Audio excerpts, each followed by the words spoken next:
Hey, Carl. Yo, what's up, Rich? Hey, Carl, what time is it? It's time for Travels with Carl, baby. Let's roll. Let's ride, Carl. That's right, man. It's always time for Travels with Carl, baby, as far as I'm concerned. Welcome back. Man, it feels like it's been forever since I've shot an episode inside Carl. I think I introduced you to my one of my bodyguards last episode. No, maybe it was the episode before that. Anyway, that's Wonder Woman. She's a badass. In case you're new to the channel, you may be wondering, what is Travels with Carl? Well, this is Carl. Carl's my 31-foot Alumilite motorhome. He was named Carl before he came into my life. So I didn't really feel right changing his name. I've never owned a vehicle with a man's name, and it didn't seem right to change his name to Carla or Carlita or Carly-san. It's Carl, man. It's me and Carl. So what it is, it's about traveling around with me and Carl. It's mostly about me, though. I'm gonna bullshit you.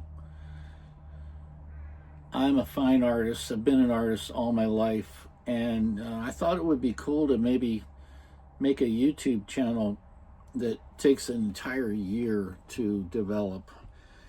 And each week, each episode is about one of the jobs that I've had to perform, to work, to support myself as I traveled through life as a fine artist. So it's kind of a metaphor about my journey as an artist through life. And unfortunately, I had to start working when I was pretty young. I mean, my parents didn't make me, but I wanted to work when I was 12. And my first job, episode number 1, if you watch this from the beginning, it's T&R Deli. I was making 35 cents an hour. I had real paper folding money at the end of the week when I got paid, man. I'm not talking about nickels and dimes. I'm talking about dollar bills, baby. 1s and 5s. Anyway,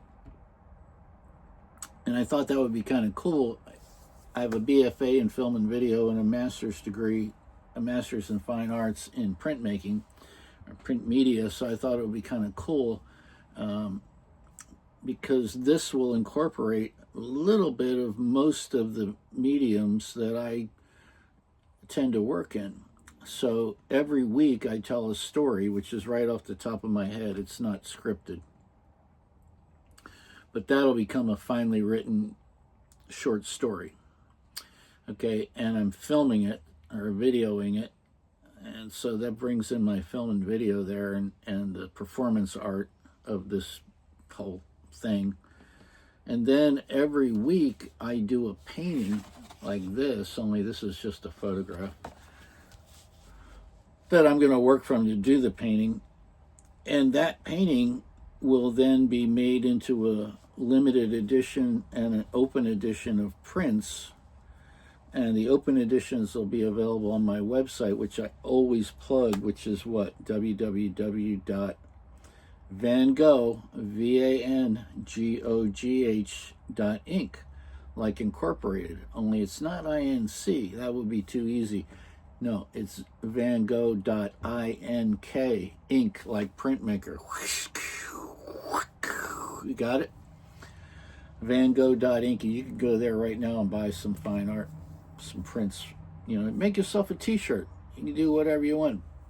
Cards, prints on canvas, on aluminum plate, on canvas, whatever you want, any size, framed, unframed. Ship it right to your house. You're going to love it. So go check that out, okay? And the other thing that I always plug, and I have to always plug, is this. Because like I told you, I'm a writer too, a little bit of a writer, and this is my first published book. It's available on Amazon. You can just go to the word amendment, the number 21, a dash symbol, and the letter A, and it should come right up. You know what this book is about? You ever have that feeling like, what if changing one thing could change the world? This is that one thing. Ending the war on drugs, I like to call it prohibition, will be the single largest and most important change in the law in my lifetime. It will positively affect the city you live in, the country you live in, and the world that we all live in. It's hard to even wrap your mind around the changes this will bring about until you read this book. I think about all the unnecessary pain and suffering this war brought to us all, and I'm just glad I was able to stop it. And my mantra is, just say no, stand with Van Gogh against illegal prohibition. It's all right there, baby. $19.95, $20 is the only thing that's keeping you and this book apart right now. So go to Amazon, get yourself a book, something to read over the 4th of July weekend, okay? This will set you straight. People don't think about how could just not doing something could positively change the whole world. Well, you start thinking about how much money we spend to try to stop people from getting high, and it just don't work. And in fact, it kills people. It sends people to prison, and it deprives us of funding our own healthcare system, providing mental health. All these things would be possible if we just ended prohibition. And if you're unclear on what happened with the prohibition of alcohol, well, it's all explained in this book. That only lasted for 14 years. This particular war on drugs has been going on for 100 years. We lose 50, 60,000 people every year to overdoses on fentanyl, which is a bullshit drug. That the only reason they're taking that is because you can't find heroin in this country. But I don't want to get too far off on the tangent of the book because it's all in the book. And I wrote it in 2017, or it was published in 2017. And so it's almost 10 years old. Next year it'll be, next year it'll be its 10-year anniversary. You know, my goal was to go on a book tour, but it's just as relevant as today as it was the day I wrote it. This war is just stupid. It's like prohibition was stupid. It didn't work. In fact, it fucked things up.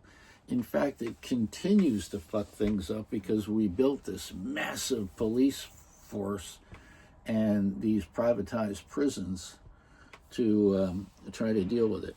So today's episode is brought to you by Lipton. Lipton iced tea, peach flavored. Get yourself some. Go to Fred Meyer's or wherever you like to shop. I think Safeway carries it. Albertsons.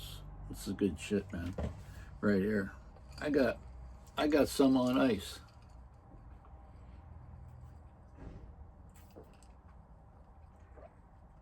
That's a tasty beverage right there. So let's get right into it. I plugged my book, I plugged my website. Now let's talk about La Playa Hotel. You see, every week I talk about one of the many jobs I've had to support myself. There were over 52 of them. I'm just focusing on the 52 best ones with the best story, okay? You see that beautiful hotel right there? It's in Naples, Florida. And this beach right here is very popular with turtles laying their eggs. I was a bellman at this hotel, okay? So one of the cool things about this hotel, and one particular facet of my job there, was in the evening, because I usually work the second shift, like till like 3:30 till like 11 at night, something like that, 10 o'clock at night, or until we had everybody was checked in. We had to go around and make sure that none of these rooms here had their lights on at night. They had to close their curtains in their room, which is no big deal. I mean, but if they didn't, we had to go to their room and knock on the door, and or have somebody go in the room if nobody was there, and close the drapes, because they were very serious about the lighting on this beach. That was one of the requirements of any hotel that's a beachfront resort there, because when turtles hatch, they look to the moonlight to guide them into the ocean. And if you have a bunch of fucking room lights on up here, the turtles might go the wrong way and not get to the ocean, and then they'll die, because they got to get in the water before a bird eats them or whatever. And that's where their food is, in the ocean. Yep. So they're like 5 minutes old and they're already swimming in the ocean, open ocean. And they just spend the rest of their life in there. And they don't come out of the water except to mate or lay eggs. And they come back to the same beach that they laid their eggs on. It's one of those things that just makes you go, So anyway, this was a fun hotel to work at. And you might be wondering, well, Rich, how did you get to Naples from Key West? Well, I'll tell you, a couple things happened. Stars aligned. Like always in my life, a woman is involved. And I fell in love with this woman who lived in Cape Coral. Not Coral Gables, Cape Coral, which I'd never heard of before, but it's very near. It's very near Fort Myers and Naples, on the Gulf side of. I had to think about that for a second. On the Gulf side of the peninsula of Florida. Really nice area. Really nice, beautiful beaches, just powdery sand. And anyway, one of her claim to fame was she had 3 greyhounds. And I decided we decided that we were going to cohabitate. So I gave up my beautiful little house in Key West and moved up there. And she confided in me that I knew that she had been a victim of domestic violence. And, she hadn't dated anybody for like 7 years before she met me. And she was really, she thought she was ready, but she really wasn't ready. And she just wasn't ready for a relationship yet. And that's how serious violence against women is, domestic violence specifically, because it changes them. It can change them for life. And she had a really bad husband who was a bad influence on her son, who was really cool, and I tried to help him with some of his issues, with drug abuse and alcohol. Because I have a little knowledge in that field. Anyway, I moved out of her house and rented another house.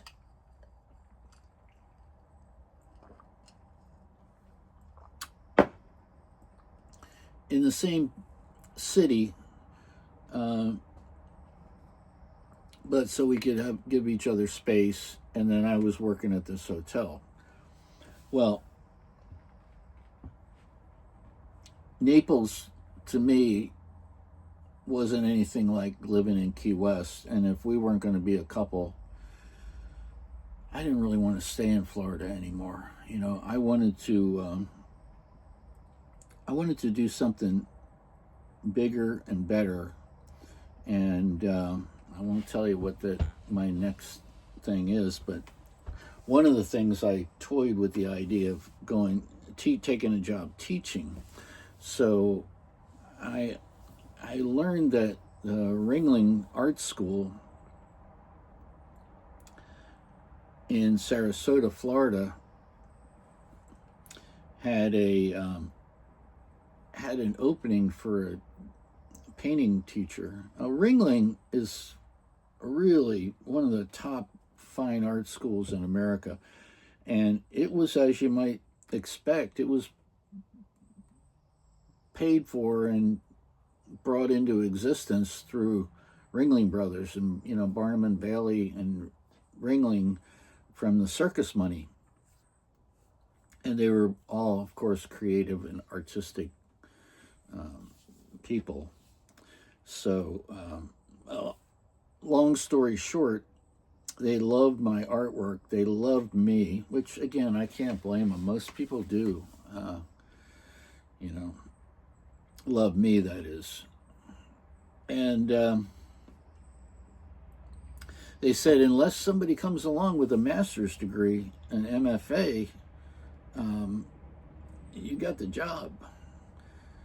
That was all they needed to tell me, man. I was just like, oh, I went home. I was like, oh my God, I'm going to be a teacher at Ringling Art School.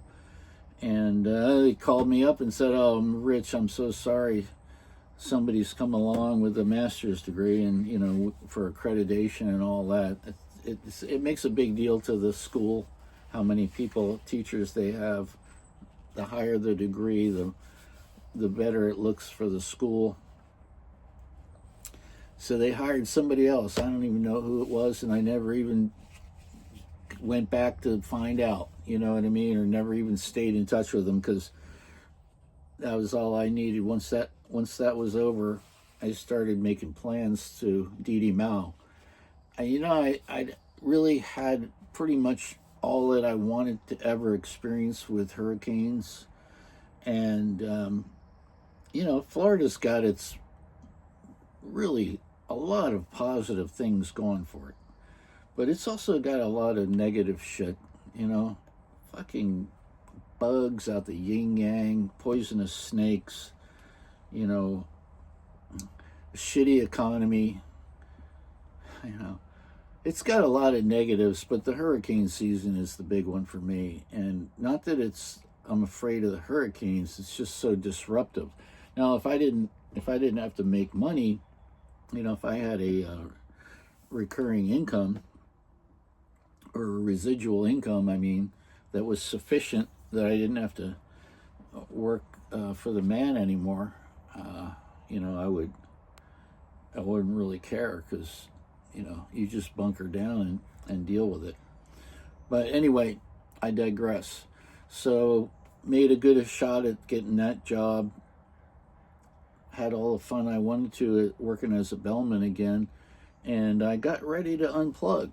And, you know, housing was tough in Naples, just like, you know, it's an really expensive area. It's, you know, Tommy Bahamas kind of lifestyle. And anyway, I won't get in too far into that, because that's next week's episode. But that's La Playa Hotel, and it's part of the Noble House collection of hotels. And I don't know all the details, but I'm going to have to research it some more, because there was one in Miami or somewhere over there that a friend of mine took me to show it to me, because it's really I don't know, they have really unique artwork and kind of a style that runs throughout all of the Noble House hotels at that time. Pretty nice place. And they had a saxophone player that played in the bar there, and really good.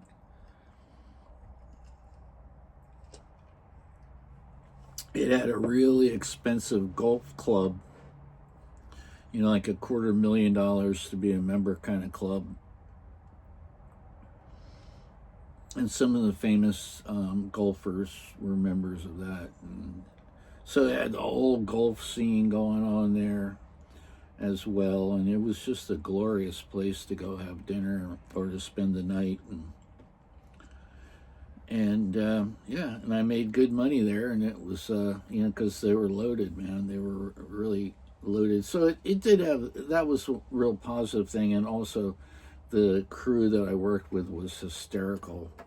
Really cool people, really friendly, beautiful, wonderful front office manager who I fell in love with for 5 minutes. You know, of course, that was, you know, I couldn't spend any more time being in love with her than that, because she had a boyfriend already, and she was my boss. But God, the minute I saw that girl, I was like, wow, holy moly. I've never had a front office manager that looked that good. All right. Hey, you know what? This joke is a little rough around the edges, but I'm going to tell it anyway, because Wonder Woman back there reminds me of it. You know, I was chasing women most of my life. If I wasn't in a relationship, I'm a monogamous kind of guy, but when I was not in a relationship, you know, those girls, they piqued my interest. Okay. So, you know why they name hurricanes after women? Because when they come, they're fucking wild. And when they go, they take your house and your cars with them. I know that's not PG, but then again, I'm not PG, and Travels with Carl is not PG. So now that we've got that straightened out, yeah, I hope you like that joke. I thought that was a pretty fucking good one. So, you know, I wanted to clear up a couple things, because I didn't even mention this. Oh, I got my rocket scientist shirt on from the rocket, you know, nuclear missile facility in Tucson, Arizona, the Pima, you're gonna have to help me on that. What's the name of that? They have a decommissioned nuclear missile silos there.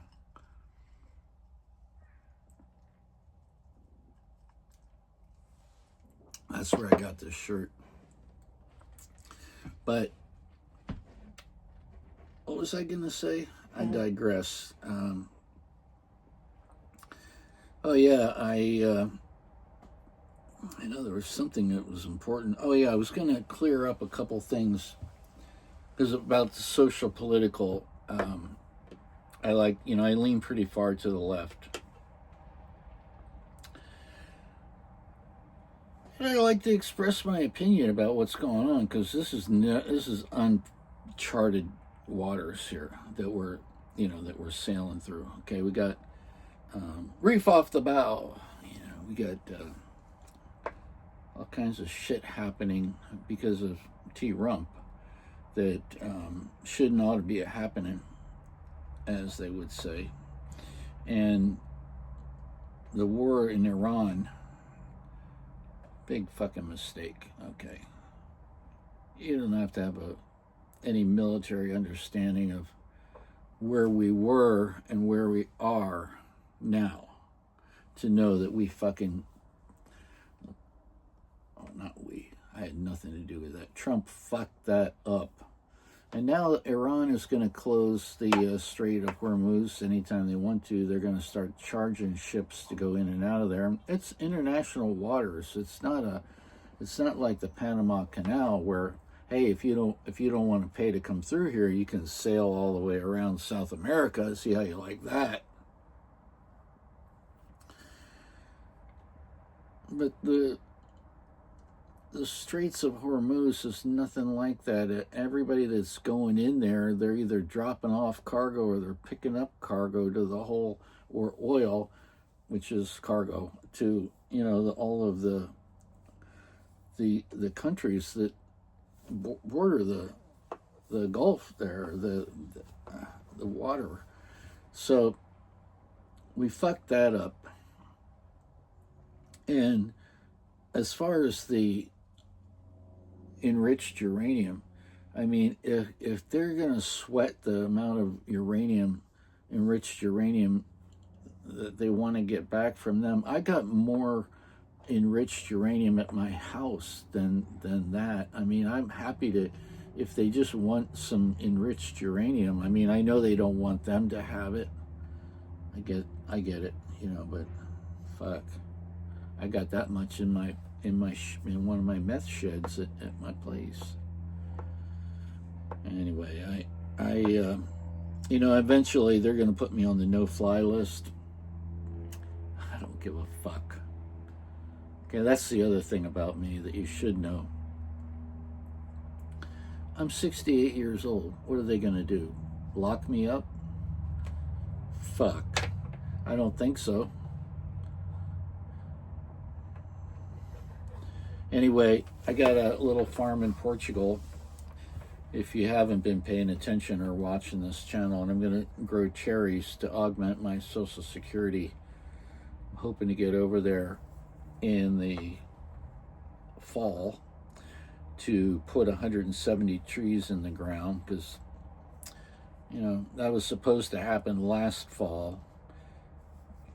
Purchased the land, everything went smooth, had my lawyer there, got that done, got all the paperwork's in order, got the land cleared, got the holes in the ground, and then I got a fucking knucklehead that didn't put the trees in the holes. Okay, so I'm gonna have to go do that myself, because I got to make sure that happens correctly this year, because I can't, you know, I'm not getting any younger. Okay, these trees are going to take a few years before they're producing, but my goal is 1,000 trees, so I've got enough land already cleared.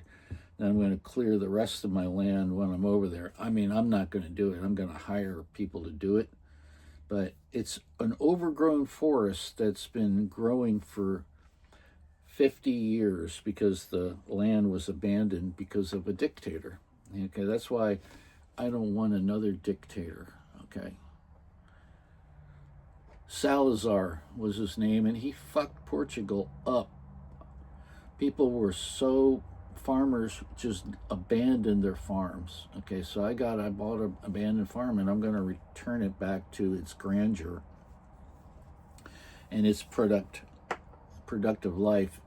Previous owners were growing olives and grapes, and I did get a chance to meet all 6 of them. It was actually 3 couples, and 2 of the couples still live in Portugal. One of the couples lived in France, and believe it or not, they all had to come together and meet with me and my lawyer and the whatever from the city to conduct this sale. And it was so cool, man. The whole thing was conducted in Portuguese, and my lawyer was translating for me. I mean, it was such a cool adventure, and who would have thought that I, you know, spent my whole life as an artist. As you know, I've worked over 52 jobs. Never, ever, ever did I dream that I would be I would be a gentleman farmer, that I would retire. You know, because I can't live on $1,600 a month, right? That's what my Social Security is. I can't fucking live on that. So anyway, I hope you had fun. I hope you enjoyed it. You know, I try to keep these at 30 minutes because I think I think expecting anybody to spend more than 30 minutes, oops, just kicked my tripod again. I love this tripod. You know, it's a hardship. People can't spend 30 seconds, let alone 30 minutes. Everybody's busy, man, trying to make a living, trying to pay their rent. Wasn't supposed to be this way. Wasn't like this when I was a kid. No. You got a lot of countries where you can get free health care. People are cool, food's all organic, and you can live real good on 2 or 3 grand a month. So check out Portugal and you'll see what I mean. All right, man, I'm going to call it. And, like I always say at the end of these videos, let's ride. Surrounded by the bees, the birds and the breeze, his motor home in the woods where creativity sees.